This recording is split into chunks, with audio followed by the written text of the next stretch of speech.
you can tell me Puff going away for a long time, bro, but do you not hear the of Meek Mill? Do you not hear all of the shake it off, take that of Will Smith? Over the years, Jaguar Wright has carved out her own lane by openly calling out major industry names, and she does it loud. From Diddy to Jay-Z to Will Smith, she keeps saying the public only ever sees the polished version, while the deeper stories stay tucked behind VIP doors and closed meetings where nobody's allowed to look. When Jaguar talks about Will, she doesn't speak like she's delivering a final judgment or official ruling. She frames it like she's pulling back the curtain on a system that's been running quietly for decades. She's suggested Will had past connections to Diddy, and what she describes as a certain Puffy-style camp energy from earlier industry days, pushing a narrative of questionable Hollywood behavior and well-worn entertainment playbooks. None of this comes with confirmed proof, and that part matters. But these stories keep spreading because people swear they've seen similar patterns play out before. He said a lot. He said a lot. He said everything but the thing that was important. That he know that Will Smith, Jaden, he was sharing these Meek Mills, and you know it, Bilal. He's a kid who knew that your husband was doing things to boys and did stuff to your son, and you ain't doing about it. Bilal told me everything. Their good friend who Bilal told me, Jada. He told me that you knew Will was f***ing your child. Yes, he did. Wonder why he left that out of his Tasha K interview. That's when she pulls Orlando Brown into the conversation, especially since he's been popping back up lately claiming he knows Will Smith's deepest, most guarded secrets. No paperwork, no hard evidence, just bold statements, viral clips, and the internet doing exactly what it always does best. That's how speculation turns into a full-blown online campaign. And if you followed Will's name online for years, you already know this isn't new.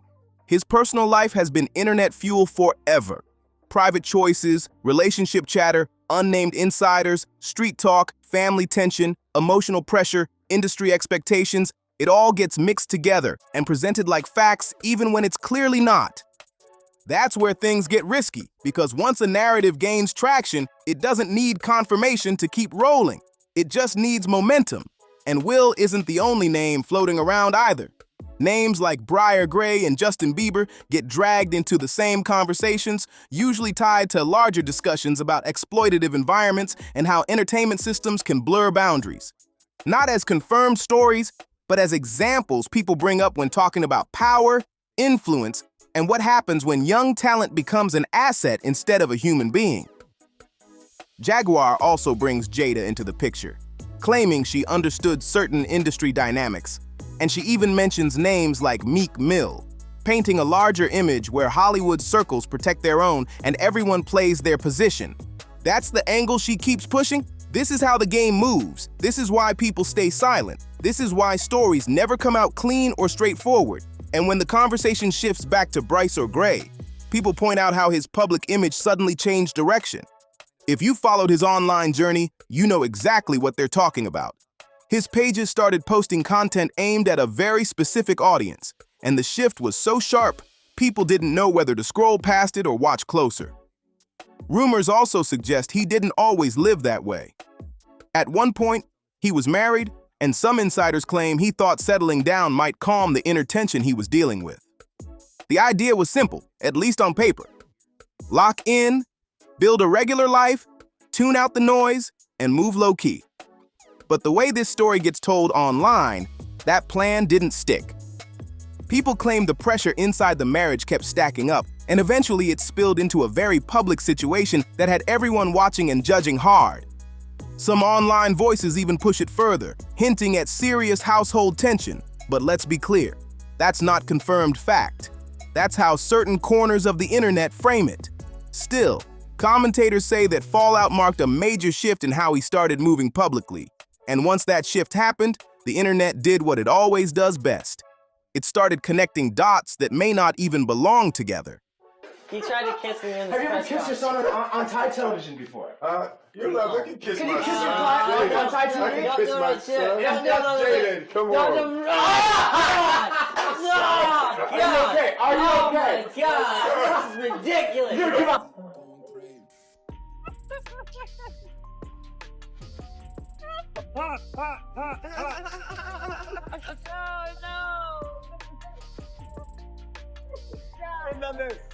You know I love him, Ellen.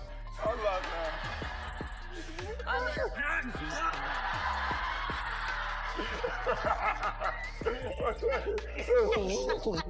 I do. That's when comparisons to Justin Bieber started popping up, with people zooming in on what they believe are uncomfortable public moments with Hailey.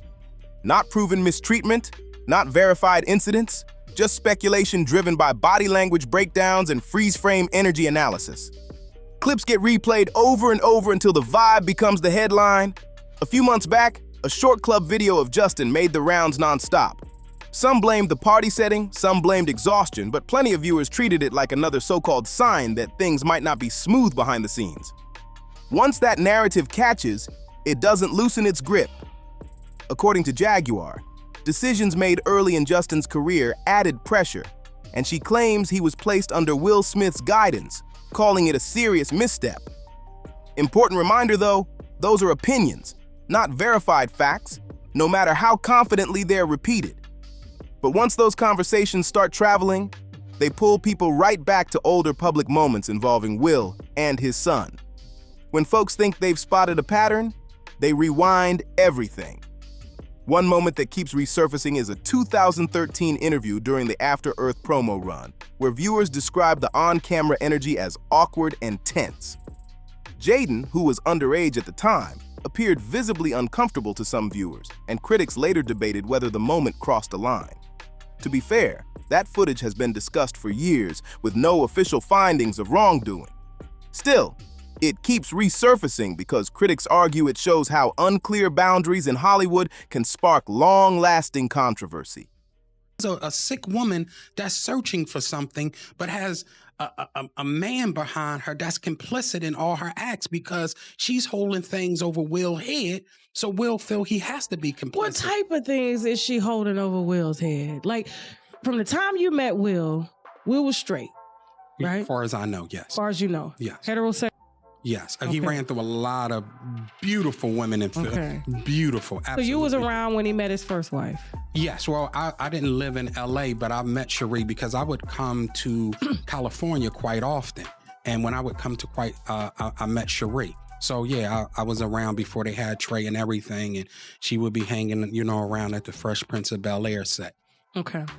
So is it, in your opinion, do you feel like Jada intentionally took Will from Sheree, or were they truly having problems?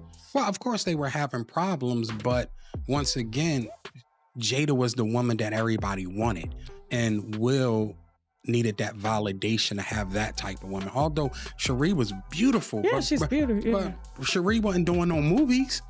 All the big guys in Hollywood wasn't trying to, celebrities weren't trying to get at her. It was Jada.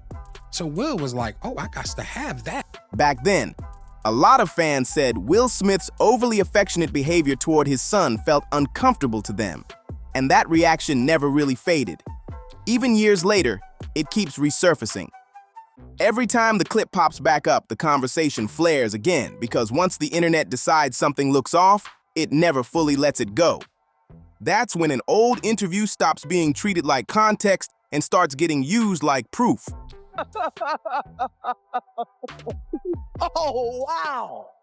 Wow. Will Smith just smacked the Online discussions shift fast, and Jaguar pushed that shift further when she amplified claims connected to Bilal Salam. If you haven't followed that angle, Bilal has been described in public reports as someone who once worked closely with Will and stayed in his orbit for a long stretch, until that relationship reportedly broke down. As the story gets told online, the tension keeps circling back to Jada Pinkett Smith. And this is where things move past internet chatter and into official territory. Cherie caught Will in bed with Benny Medina. So, Who? Yeah, Benny Medina. Benny Medina is who the Fresh Prince of Bel-Air is based off, and he's a big talent manager. He had J-Lo, Puffy, a bunch of them. He had Will at one point, and he's a known homosexual. Because in late 2025, Bilal Salam filed a $3 million civil lawsuit naming Jada, framing it as intentional emotional harm. That's not a rumor thread. That's a real court filing. According to the complaint, he claims the situation traces back to 2021 and points to an incident around Will's birthday celebration. He alleges that in September 2021, Jada confronted him in a public setting with others present, and that the exchange escalated quickly. He says he was warned to stop discussing private matters and that the language used felt intimidating. Pinkett Smith is in the middle of a thing, namely a big legal thing. A big legal thing because, according to someone, Jada threatened to put a bullet in them. Someone who is a close friend of Will's. Bilal Salam says that he and Will have been very close friends for a long time. He's worked with him on several projects. But something went south between Bilal and Jada back in 2021. And now Bilal has filed a $3 million lawsuit against Jada, claiming that she basically threatened, it comes across like a death threat. More allegations stacked. He also claims there was pressure for him to sign a confidentiality agreement, which he says he refused to do. Now, to be clear, this is his version as laid out in a legal filing. It's not a proven outcome or final judgment, but it's exactly the type of detailed, timeline-based claim that keeps a story circulating, because paperwork changes how seriously people take the conversation. Tell me the story about how Puffy wanted to fight Will Smith over Jennifer Lopez. Oh, man.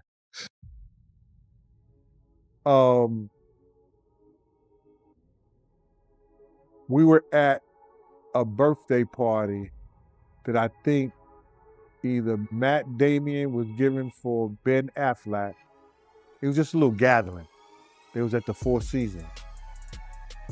Will Smith and his sister and her husband, we were all sitting on this side of the room.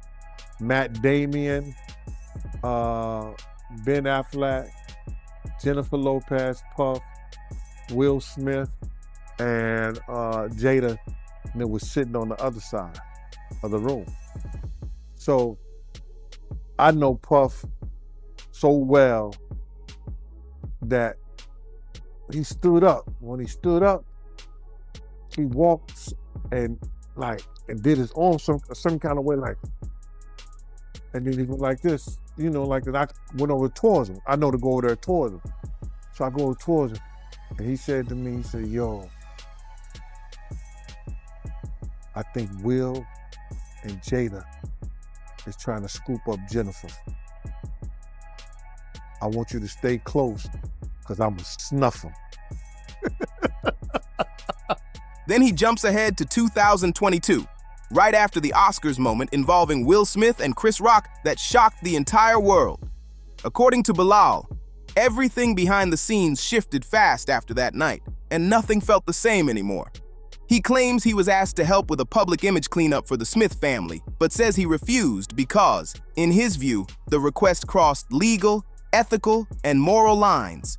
According to him, that refusal didn't just get brushed off. He says it triggered nonstop pressure that kept building instead of cooling down. What it sounds like on when Will Smith get in that on video and camera and audio, I'm not trying to condone what it sounds like when Meek Mill get in that.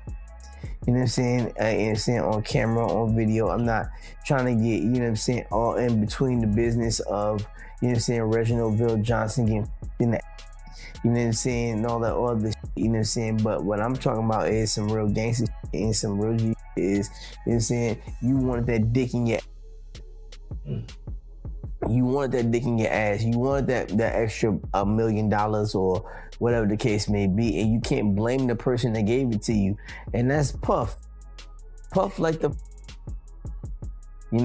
Bilal alleges things escalated even more once people believed he was working on a memoir. Around that same time, he went public with explosive statements about Will Smith's private life and alleged past relationships. Important note, though, None of those claims are established facts, and there's been strong pushback from people connected to the situation. But once statements like that hit the internet, they don't disappear. They get clipped, reposted, and recycled like proof, even when they're still unverified. That's how online narratives grow legs and keep moving on their own. He also suggested earlier relationships ended because of personal discoveries, again framed strictly as allegations, not confirmed history. Bilal claims those public comments led to renewed legal warnings coming from Jada's side, adding another layer of tension to the situation. Even with all that pressure, he publicly acted like he wasn't backing down. After appearing on Tasha K more than once, Bilal claimed he was ready to return again with documentation, signaling that if things turned fully legal, he wouldn't be showing up empty-handed. In his version of events, this isn't just one person venting online. He frames it like a pressure cooker situation, where silence isn't an option, and every move feels like it carries consequences. More voices started lining up, more angles kept surfacing, and the allegations didn't slow down. Instead, they stacked up from different corners of the entertainment world, and that's when another familiar name got pulled right back into the spotlight: Gene Deal.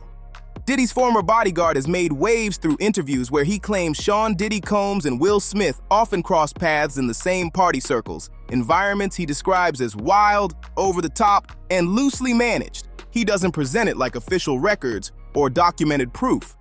He frames it more like, I was there, I saw the rooms, I know the energy. Gene also claims tension eventually surfaced after a situation involving Jennifer Lopez, suggesting a misunderstanding where boundaries were tested and egos clashed behind closed doors. He even implies that Will and Jada Pinkett Smith may have tried to orchestrate certain social setups that left people feeling uneasy. Again, these are Gene's allegations, not confirmed facts. But when you stack them next to a lawsuit, headlines, Jaguar Wright's commentary, and Orlando Brown's viral claims, the situation starts looking like a perfect storm, especially because the public already has one major reference point with the Smiths. The highly publicized entanglement with August Alsina changed how many people viewed the marriage. Critics say that moment cracked the door open, and ever since then, new rumors don't land like random chatter. They land like another chapter in a longer story. So when people online say legal issues could stretch into 2026, that's not a court calendar talking. That's the internet reading momentum. More claims, more filings, more disputes, and a narrative that refuses to fade away. And Orlando Brown may still get pulled deeper into this situation because the rumor is he's gearing up to release even more shocking statements soon. Again, that's talk, not proof. But once someone says, I've got the keys, the internet leans in every single time. More voices kept lining up, more angles kept spilling out, and the allegations didn't slow down one bit. Instead, they stacked higher from different corners of the entertainment world, and that's when another familiar name got pulled right back into the spotlight again: Gene Deal. Diddy's former bodyguard has stayed in headlines through interviews where he claims Sean Diddy Combs and Will Smith often cross paths in the same party circles, spaces he describes as chaotic, over-the-top, and loosely controlled. He doesn't frame it like official records or verified documentation. He presents it more like, I was around it, I saw the rooms, I felt the energy. Gene also claims tension eventually surfaced after a situation involving Jennifer Lopez, suggesting a misunderstanding where boundaries got tested and egos clashed behind closed doors. He even implies that Will and Jada Pinkett Smith may have tried to arrange certain social situations that made some people uneasy. Again, these are Gene's allegations, not confirmed facts. But when you stack them next to lawsuits, headlines, Jaguar Wright's commentary, and Orlando Brown's viral claims, it starts looking like a perfect storm the internet won't let go of. Especially since the public already has a major reference point with the Smiths. The highly publicized entanglement with August Alsina changed how many people viewed the marriage. Critics say that moment cracked the door open, and ever since then, new rumors don't land like random chatter anymore. They land like another chapter in a long-running saga. So when people online say legal issues could stretch into 2026, that's not a court calendar talking. That's the internet reading momentum, watching claims, filings, disputes, and a story that refuses to fade out. And Orlando Brown may still get pulled deeper into this situation because the rumor is he's gearing up to release even more shocking statements soon. Again, that's talk, not proof. But once someone says, "I've got the keys," the internet leans in every single time. If you want to stay locked in on how this unfolds, make sure you like, subscribe, and share this video right now. Drop your thoughts in the comments, follow ScarFame for updates, and we'll catch you on the next one.